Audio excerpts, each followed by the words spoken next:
Olá, oitavo ano, tudo bem com vocês? Estamos aqui para mais uma aula de Geografia. Hoje nós iremos concluir o assunto, o capítulo 2, que fala sobre a distribuição de riqueza no mundo. Hoje nós iremos estudar a página 56 a 58, a 59, quer dizer. Nós vamos estudar aqui sobre a inversão das tendências. Aqui nós vamos falar um pouco sobre a questão da economia. Vamos conhecer aqui os países emergentes. Na aula passada nós estudamos um pouco sobre os países desenvolvidos e subdesenvolvidos, né? A classificação de cada um, quais são os países que estão que se incluem nessa classe de desenvolvido e subdesenvolvido. Então hoje nós vamos estudar a questão da inversão das tendências. Vamos conhecer um pouco, né, sobre alguns países e também a diferenciá-lo na questão da economia mundial. Então, gostaria que vocês acompanhassem aí comigo na página 56. Né? Nós temos aqui alguns países. Vamos conhecer aqui, vamos saber aqui por que eles estão aqui, né, reunidos. E eu gostaria que neste momento todos pudessem estar acompanhando comigo. Então, na década de 1980, um grande grupo de nações subdesenvolvidas deu início à implementação de um conjunto de reformas econômicas que provocou uma feroz aceleração do crescimento das suas economias. Essa implementação, ela surgiu, né, a partir das nações, do grupo das nações que fazia parte dos países subdesenvolvidos. Então eles fizeram uma reforma, né, uma reforma econômica, e essa reforma ela provocou uma feroz aceleração no crescimento das suas economias, ou seja, dos países subdesenvolvidos.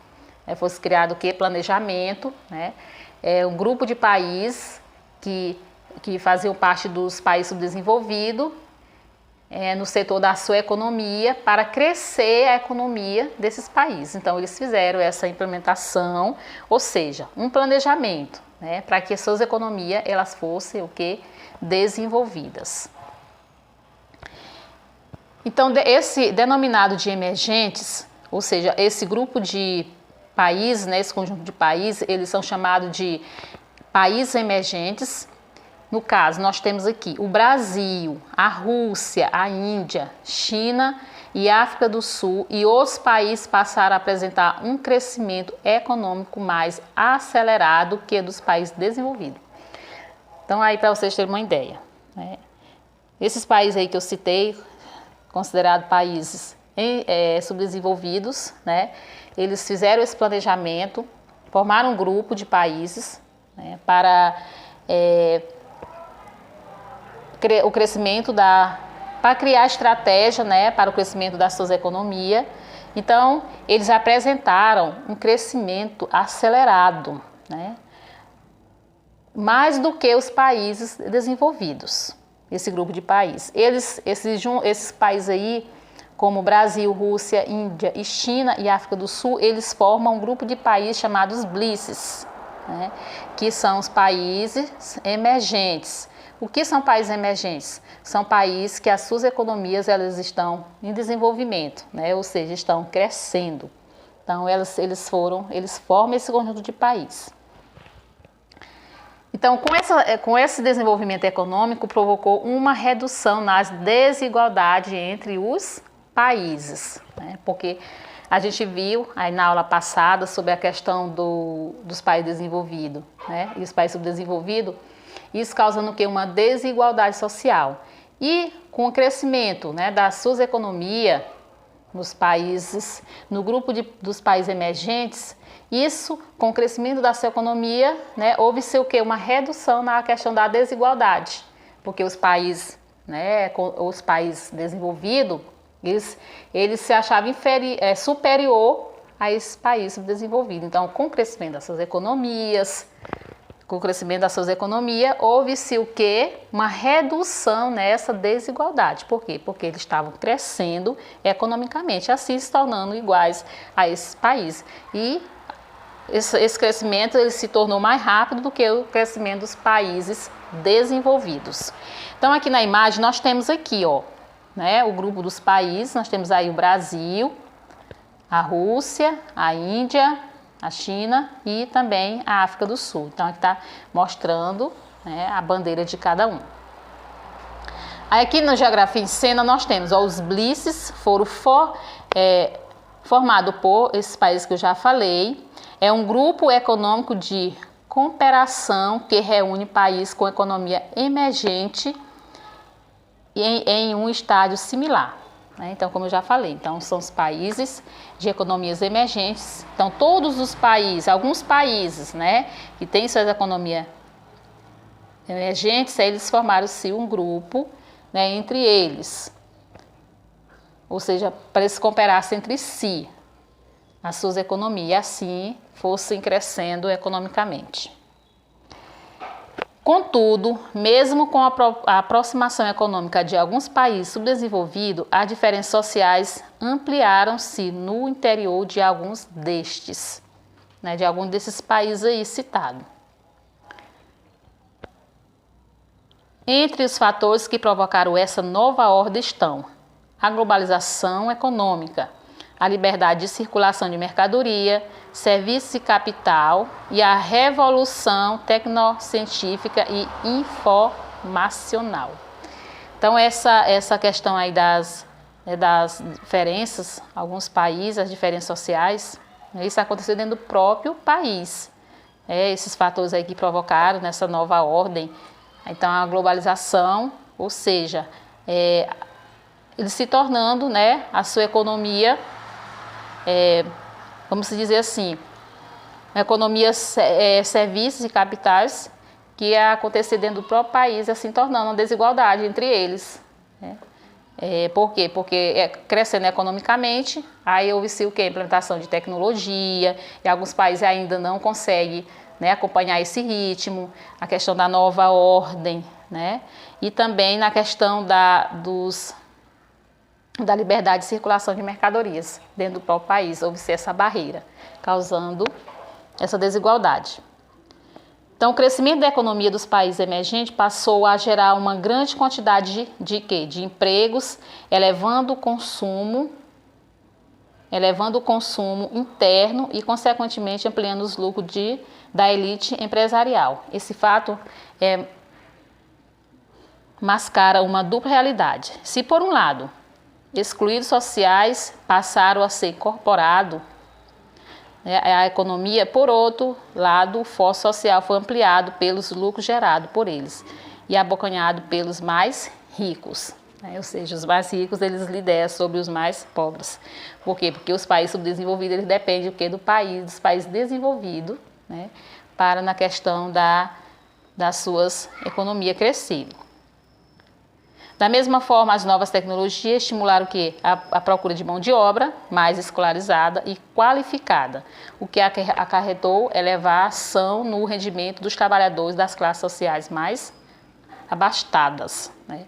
Ou seja, com o crescimento, com as novas tecnologias que foram surgindo, estimulava a procura de mão de obra, ou seja, as pessoas, né, procuravam emprego, e essa mão de obra era para as pessoas mais escolarizadas, ou seja, que tinham um grau maior de estudo, né, para trabalhar nessas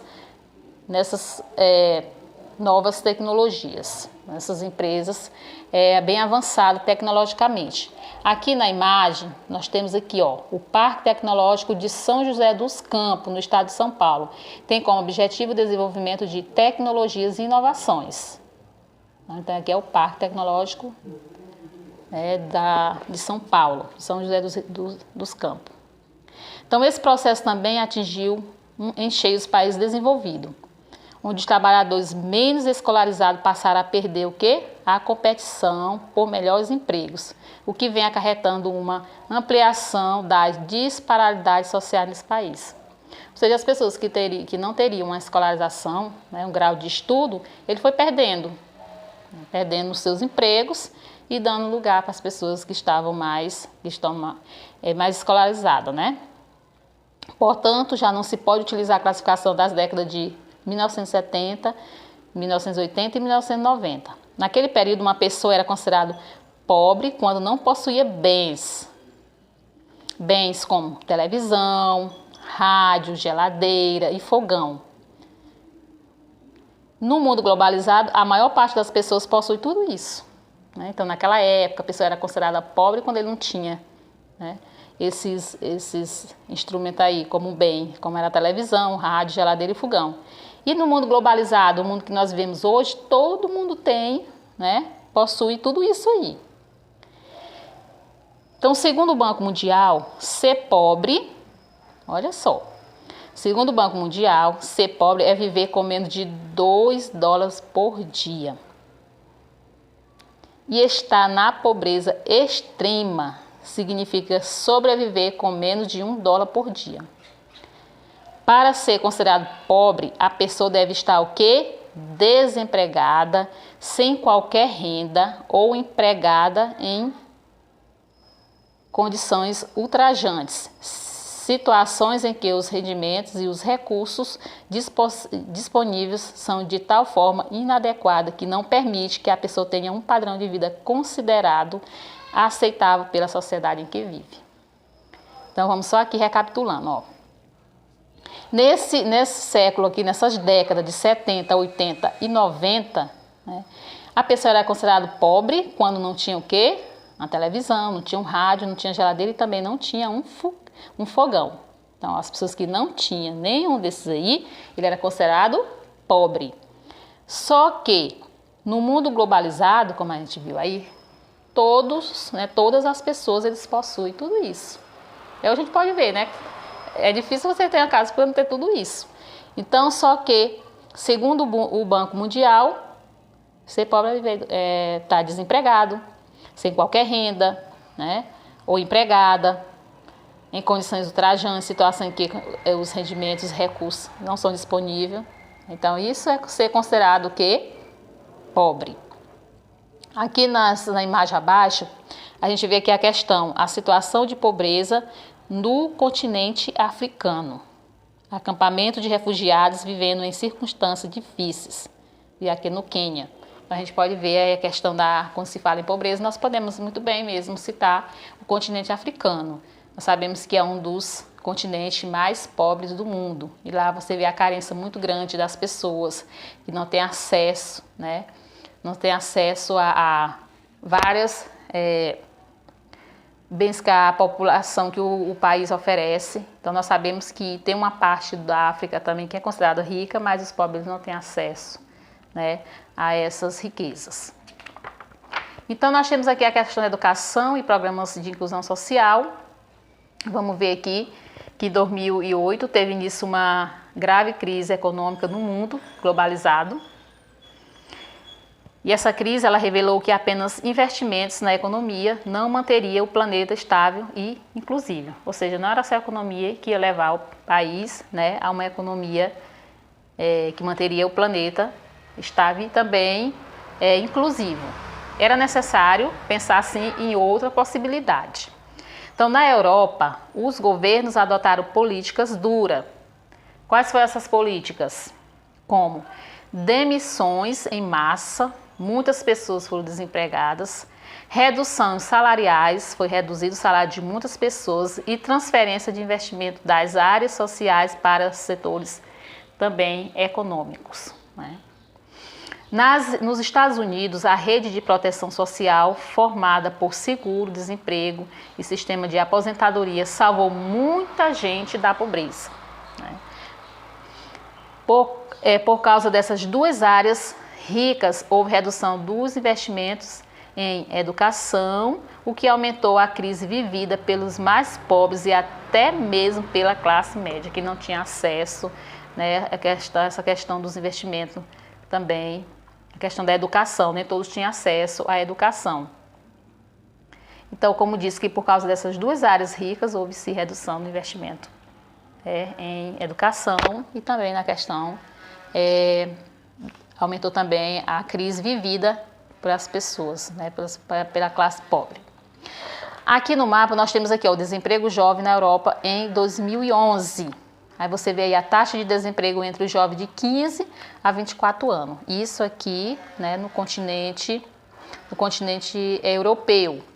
Aí você vai ver aqui é a zona do euro, aqui é a União Europeia, que são os países que fazem parte do bloco chamado União Europeia. Então vocês podem observar, né, aqui sem dados e os países, né, que fazem parte aí dessa questão do desemprego, os jovens de 15 a 24 anos. Então, em um momento histórico em que o avanço da ciência e o desenvolvimento de novas tecnologias exigem mão de obra com elevado grau de qualificação, o mundo rico, por questões diversas, passou a investir menos nos seus sistemas educacionais públicos. Então, a taxa de formação educacional está em queda nos Estados Unidos. Por quê? Por causa da falta de investimento na questão do sistema educacionais público. E isso com isso, as pessoas não teriam acesso a uma formação educacional de qualidade. Então, as taxas de formação educacionais estão em queda nos Estados Unidos desde a década de 1970. Na Europa, o fenômeno é recente e decorre dos custos de formação e da redução também da renda. Então, como não houve esse investimento, né, na questão do sistema educacional público, as pessoas não teriam acesso a uma formação. Isso está acontecendo nos Estados Unidos desde a década de 70. Então, dessa forma, surgiram nos países desenvolvidos multidões de desempregados funcionais e moradores de rua, porque não teria, né, acesso a uma graduação, a uma formação educacional. E com isso, né, houve o quê? O desemprego funcionais, né? Que esses desempregados funcionais foram os que perderam emprego por causa das inovações tecnológicas. Então, como eles não tinham formação, né, eles foram perdendo o seu espaço, foram perdendo os seus empregos por causa dessas inovações tecnológicas. Ou seja, só trabalhava quem, né, tivesse formação para trabalhar nesses setores. E com isso causou o quê? Muita gente desempregada e também moradores de ruas. Seguindo outro caminho, algumas nações emergentes, né, passaram a promover elevação de salários, política de transferência de renda, aposentadoria mais generosa, gastos adicionais com a população mais pobre, programas de inclusão sociais e principalmente investimento em educação básica. Isso aqui foi criado pelos países emergentes, ou seja, os países que fazem parte do grupo dos BRICS, né, que estão crescendo economicamente. Então, a maneira que eles perceberam a questão dessa desigualdade, na questão do desemprego e também de moradores de ruas, então eles promoveram, né, alguns meios para que isso fosse diminuído, que foi os salários, política de transferência de renda, a aposentadoria mais generosa, né, as pessoas passaram a ganhar melhor, atendendo o que é a necessidade das pessoas, da população mais pobre. Aí aqui, nesse gráfico, vocês podem observar aqui, ó, mudanças estruturais. A evolução da escolaridade no mercado de trabalho. Aí aqui, ó, a alta continua e logo abaixo nós temos a queda generalizada. Então aqui, ó, fatia de trabalhadores no setor privado, né, com 11 anos ou mais de estudo em porcentagem. Então aqui você vai ver. Aqui são os trabalhadores do setor privado, né, das empresas privadas, com 11 ou mais anos de estudo. Então aqui nós temos, ó, 2002, aí você vê que foi só crescendo, até aqui 2010. Então as pessoas, que é uma fatia, né, desses trabalhadores desse setor privado, que tinham os estudos, ou seja, que tinha de 11 ou mais de estudo. Aqui nós temos a queda generalizada, taxa de desemprego por nível de escolaridade. Ou seja, as pessoas que não teria estudo, né, não teriam uma formação, eles foram perdendo seu espaço e assim dando lugar para aquelas pessoas que estavam o quê? Que tinham a formação, que tinham um grau de escolaridade. Viu? Então, as que não tinham, era mandado para a rua, ou seja, era desempregada. Então, aí vocês podem perceber essa queda generalizada. Ó, de 8 a 10 anos de estudo, de 11 ou mais, e sem instrução a menos de 8 anos, né? Aqui nós temos de março a dezembro. Então, você vai ver aqui uma queda generalizada dessas pessoas, né? Por nível de escolaridade. Então, aí você pode fazer a comparação. Aqui houve o quê? Uma alta contínua no mercado, ou seja, das inovações tecnológicas, né? Então, as pessoas que tinham grau de estudo, que tinham uma formação, ele pôde crescer cada dia mais, né? No seu emprego, ou permanecer no seu emprego. E aquele que não tinha, houve-se uma taxa de desemprego muito elevada, mesmo por causa do grau de escolaridade. Então, você pode fazer aí a comparação entre esses dois gráficos. Então, aqui só para concluir, né, nós temos aqui, invertendo uma lógica secular, os governos dos países pobres, emergentes, que favorecia o ensino superior, que era fato que beneficiava a elite que frequentava as escolas privadas do ensino básico, o ensino fundamental e médio, o que acarretou a expansão, a melhoria da educação para as pessoas com menor poder aquisitivo. Então, essas políticas ampliaram o quantitativo de trabalhadores escolarizados e qualificados, provocando nessa primeira década do século XXI, uma redução da pobreza e das disparidades sociais em algumas dessas nações. Então, esses países, né, os países emergentes, eles inverteram essa lógica secular, né, que foi facilitar para que essas pessoas elas pudessem ter um grau de escolaridade mais elevado, ou seja, até o curso superior. Hoje, a gente pode ver que aqui no Brasil, né, oferece, tanto no setor privado, nas faculdades privadas, como também, né, nas públicas, né, que as pessoas têm acesso a uma formação e assim elas possam, né, integrar-se ao mercado, né, e possa ter um desenvolvimento, um empenho melhor, por causa do grau de escolaridade. Então, hoje todos têm acesso aos estudos. Hoje nós temos programas, né, aqui no Brasil, que facilita essas pessoas que não puderam estudar ainda quando novo, né? Nós temos um sistema de ensino, o EJA, que é Educação para Jovens e Adultos. Então, hoje todos eles têm, né, como terminar os seus estudos. Porque nós sabemos que o mercado de trabalho, né, cada dia mais, eles precisam de pessoas qualificadas, né, pessoas que têm um grau de estudo, e aquele que não tem, ele vai fazer o quê? Ele vai ser demitido. Então, os países emergentes, eles implantaram essas políticas, facilitando para que toda a população tivesse acesso, né, aos seus estudos. E isso, houve o quê? Uma disparidade sociais em algumas dessas nações. Ou seja, deixou de haver essa desigualdade entre as nações por causa da questão da escolarização. Então, essa foi nossa aula, né? Nós concluímos o assunto, o capítulo 2, que é a distribuição de riqueza no mundo. Então, para concluir, vocês irão fazer as atividades das páginas 61